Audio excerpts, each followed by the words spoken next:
Dean Martin, The Invisible Wall and the Great Apple Juice Deception. The Mask in the Heart of Las Vegas. Las Vegas, 1960. The city that never sleeps, and tonight, its heart beats with a feverish pulse inside the Sands Hotel. Outside, the Mojave Desert is a vast, swallowing blackness, but the Strip is a neon hallucination. Signs in shades of electric blue, radioactive green, and ruby red dance against the sky like vibrant monsters, beckoning the high rollers and the dreamers alike. Inside the Copa Room, the air is a physical weight, a heavy, swirling mix of Lucky Strike cigarette smoke, expensive steak, and the cloying, floral scent of Chanel No. 5.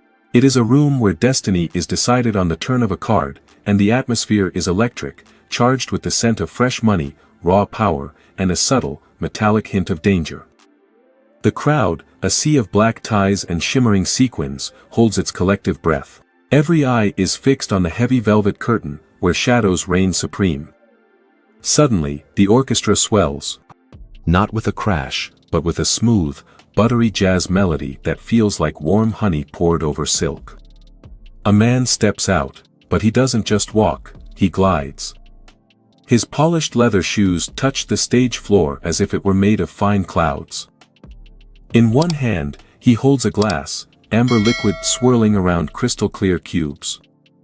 You can hear the faint, musical clink of ice against the rim. He sports a half-smirk, detached, nonchalant, slightly bored, but infinitely inviting. His tuxedo is fitted so precisely it looks like it was grafted onto his skin. This is Dean Martin, or more accurately, the world is looking at Dino Crocetti. In this moment, he isn't just a singer, he is the very definition of cool, an untouchable icon of the American mid-century. The world looks on and thinks, he's hammered, he's tipsy, he's 3 sheets to the wind, but look at him, he's in total control. The audience laughs as he stumbles slightly, catching himself on the microphone stand with a wink. But this, ladies and gentlemen, is the greatest, most meticulously crafted deception in Hollywood history. That drink, it isn't Scotch, it isn't bourbon, it is chilled apple juice. And the man who looks so beautifully reckless, the man the world believes is a functional alcoholic, is actually the soberest person in a building full of sharks, schemes, and federal informants. Why would one of the most powerful superstars on the planet spend his entire life playing the role of a drunk? Why build a career on the foundation of a lie? What was he running from, or more importantly, who was he trying to protect behind that invisible wall? The answer lies in hands that were stained with blood in illegal boxing rings long before they ever touched a gold-plated microphone. To understand the cool, we have to go back to the soot-stained streets where the deception began. Kid Crochet, the fists and the survival instinct. Steubenville, Ohio, in the 1920s, was no place for dreamers. They called it Little Chicago. It was a rugged, industrial outpost where the air was a permanent gray haze of soot and sulfur from the towering steel mills lining the Ohio River. If you were a young man in Steubenville, your destiny was written in the smoke. You either broke your back in the blast furnaces until your lungs gave out, or you sold your soul to the local mafia who controlled the bootlegging and the gambling dens. Dino Crocetti, the son of an Italian barber, grew up speaking only Italian until he was 5. He was an outsider in his own town, bullied for his heritage and his broken English. He learned early that the world didn't give gifts, it took them. Dino chose to survive, and his path led him to the darkest corners of the city. Look at his hands in the rare, grainy old photos. Before they held a silver microphone, they were wrapped in coarse, salt-stained tape to punch people in the face for money. Dino entered the ring under the name Kid Crochet. He wasn't fighting for titles, trophies, or glory. He was fighting for $10 a night to help his mother, Angela, pay the rent and keep bread on the table. He was a ham and egger, a fighter who fought just to eat. Imagine a dank, underground cellar, smelling of stale sweat, old and cheap bathtub gin. Dino, a lean, handsome young man with deep brown eyes that saw too much, facing opponents twice his size. In one legendary bout in such a basement, Dino's nose was shattered in the second round. The pain was blinding, white hot. Poured down his face, soaking his trunks, His breath came in ragged, metallic gasps, but he didn't go down. He stood there, wiped the blood from his lips with a bruised knuckle, flashed that signature, mocking smirk, and asked his opponent, "Is that all you've got?" That was the birth of the Dean Martin resilience, a toughness that bordered on a terrifying self-cruelty. He learned to mask pain with a smile, to hide exhaustion behind a joke. Years later, standing before millions on television, no matter how much his heart was breaking or how exhausted his body was, he kept that smile. It was the smile of a man who was used to being in the face by life and simply refusing to fall. He realized that if people thought you were laughing, they couldn't see you were bleeding. But the physical punches in the ring were clean compared to the metaphorical knives he was about to feel in his back in the glitz of Hollywood. A betrayal from a man he called a brother, a move that would make all of America turn its back on him. What really happened between Dean and the genius, Jerry Lewis? The War of Ego and the Bitter Dollar Sign. In 1946, a chance meeting at the Glass Hat Club in New York City created a seismic event that reshaped American entertainment. The duo of Martin and Lewis wasn't just a comedy act, they were a riot. They were lightning in a bottle. Jerry Lewis was the madman, the high-energy, screeching disruptor who broke every rule of stagecraft. Dean Martin was the straight man, the anchor of calm, the crooner who provided the melody to Jerry's chaos. It was a cruel setup for Dean. In the eyes of the critics, Jerry was the creative genius, and Dean was just the lucky guy who stood there looking handsome while Jerry did the work. The public loved the man who made them laugh and often ignored the man who kept the madman from falling off the stage. For 10 years, they were the kings of the world, but behind the scenes, the dynamic was toxic. Jerry's ego began to swell until it filled every room. He began to treat Dean not as a partner, but as an employee, an accessory to his own brilliance. The tension reached a breaking point on the set of their final film, Hollywood or Bust. In a moment of sheer arrogance, Jerry Lewis took a trade magazine with both their faces on the cover and, in front of the entire crew, used a pair of scissors to physically cut Dean's face out of the photo. It wasn't just a snub, it was a public execution of Dean's contribution to their decade-long brotherhood. Dean didn't scream. He didn't use the fists of Kid Crochet to level the smaller man. Instead, he did something far more devastating. He quietly lit a cigarette, let the gray smoke veil his eyes like a protective screen, and said in a voice as cold as a winter morning in the Ohio steel mills, "You think you're a genius? To me, you're nothing but a dollar sign. And once I have enough money, I won't need that sign anymore." When they finally split in 1956, the industry predicted Dean's demise. "What will the organ grinder's monkey do without the organ?" they mocked. Many Americans called Dean cold-hearted and ungrateful. They didn't understand that in Dean's world, the world of Steubenville, respect was worth more than gold. When Dean Martin closed a door, he locked it with iron chains and threw away the key. For the next 20 years, the two most famous partners in history were total strangers. Dean proved he didn't need the genius. He went on to become a bigger star alone than he ever was with Jerry, but the drunk persona became his new shield, a way to keep the world at arm's length so no one could ever get close enough to hurt him again. Dean was free from Jerry Lewis, but he had stepped out of a small cage and into a much larger, more dangerous trap. The men in dark suits sitting in the front row at the Sands weren't there for the music, they were there for favors. And the favor the mob requested from Dean was something that could put him in a federal prison for life. What happens when the coolest man in the world meets the real godfathers? Omertà, the grid among wolves and the FBI files. J. Edgar Hoover, the legendary and paranoid director of the FBI, was obsessed with Dean Martin. For years, the FBI bugged Dean's hotel rooms, followed his car, and scrutinized his bank accounts. Hoover was convinced that Dean wasn't just a singer, but a high-level conduit for Chicago mob boss Sam Giancana and the various outfits that ran Las Vegas. Why was Dean so close to the mob? The reality was pragmatic. In Vegas in the 50s and 60s, the mob was the law. They owned the hotels, they booked the acts, and they provided the security. But Dean, having grown up in Little Chicago, knew how to navigate these waters without drowning. He understood the old country rules.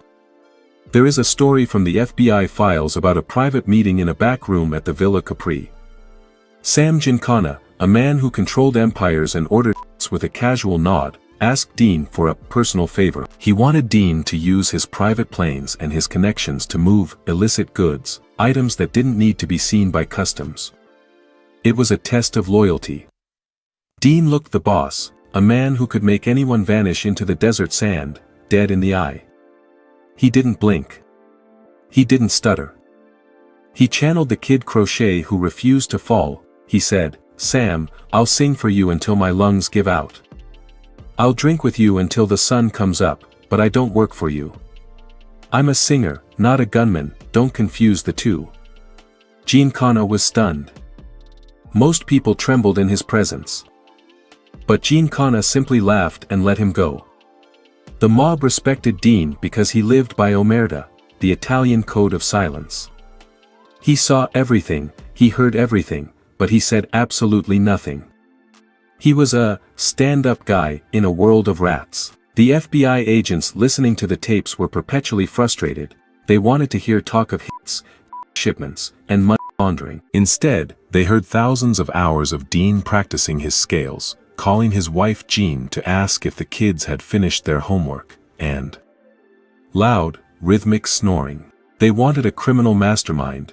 They found a weary family man trying to survive in a den of wolves without letting the wolves eat his soul. He used the drunk act to deflect. If the mob or the feds thought he was just a happy-go-lucky boozer, they wouldn't take him seriously as a threat. It was his ultimate camouflage. Surviving the mob was a miracle of diplomacy, but Dean was about to undertake a mission even more dangerous than defying a godfather. This time, he wasn't protecting himself, he was defying the deep-seated, racist laws of a segregated America to protect a brother. It was an act that could have ended his career in a single night. Why did the man who didn't care about anything risk it all for Sammy Davis Jr.? The Tiger in a Tuxedo and Sammy Davis Jr.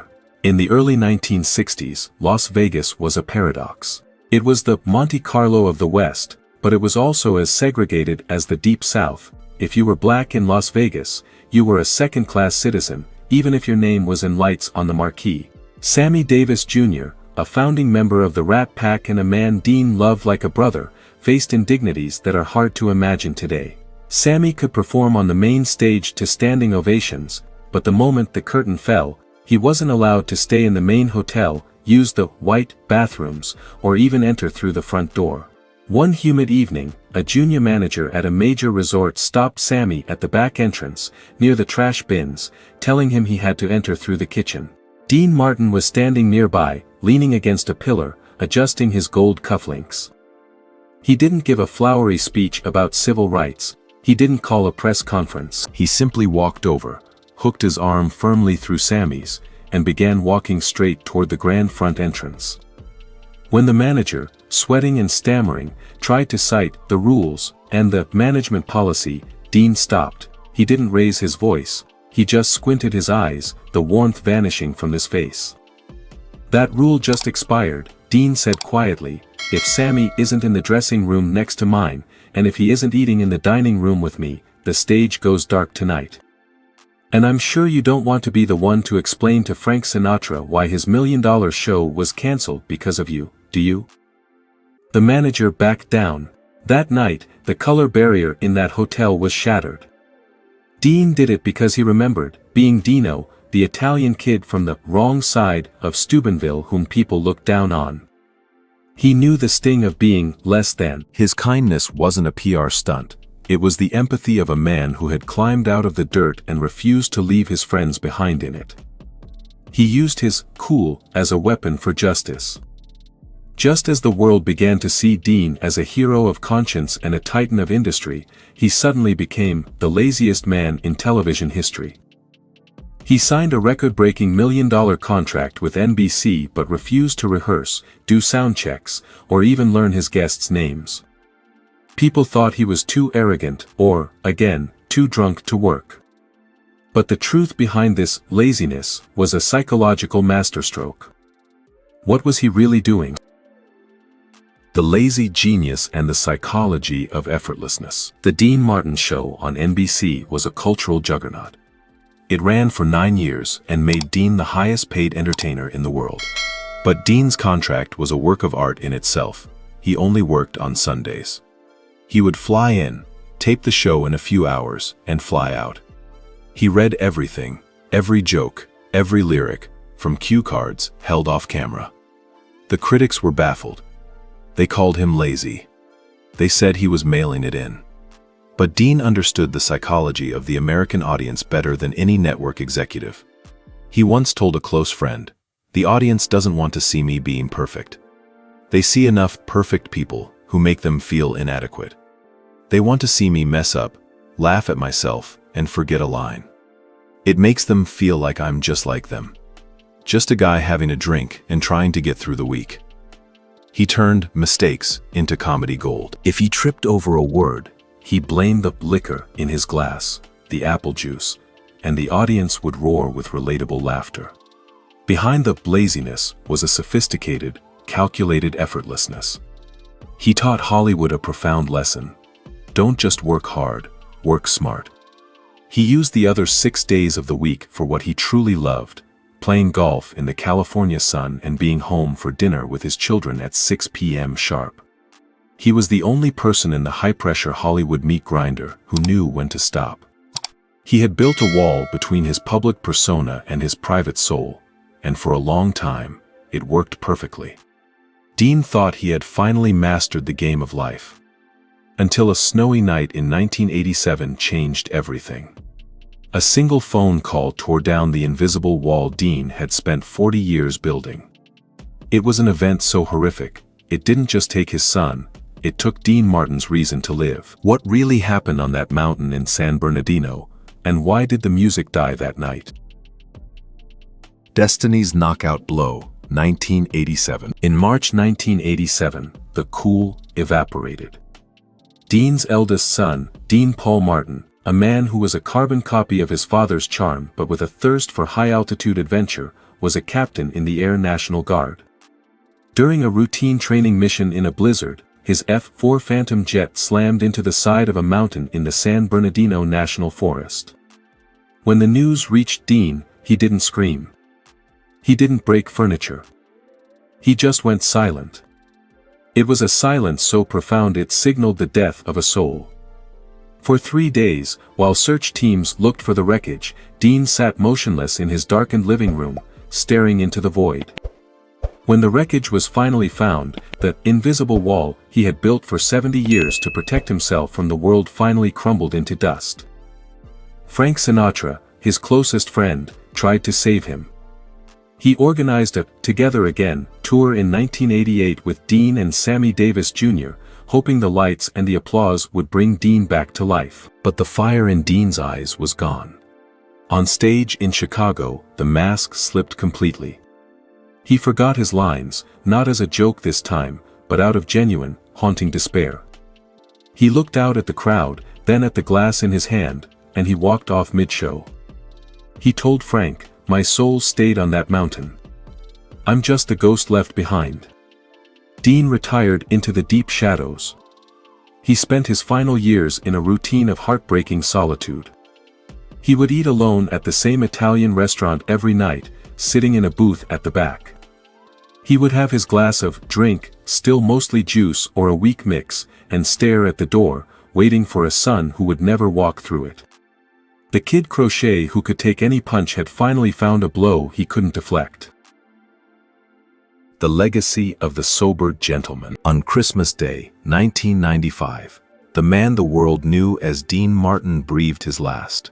As the news spread, the lights of the Las Vegas Strip, the very lights he helped ignite, were dimmed for 1 full minute in his honor. A city built on noise went silent for the man who mastered it. Dean Martin wasn't just a movie star or a crooner, he was a masterclass in the art of personal integrity and the complexity of the human mask. He taught us that you can live in the deafening noise of fame and still keep your inner soul quiet. He taught us that you can wear a mask for the world to keep yourself safe, but you must ensure that underneath it lies a loyal, empathetic heart. He was the man who fought for his family with his fists, fought for his friends with his status, and fought for his privacy with a fake glass of Scotch. Tonight, if you hear that velvet voice singing, "Everybody loves somebody sometime," remember the shimmering glass of apple juice. Remember the man who chose silence to protect his secrets and a smirk to hide a lifetime of scars. Farewell, Dino. The world was a little cooler because you were in it, and we finally see the man behind the wall. The world owes you a thank you, and perhaps a real drink.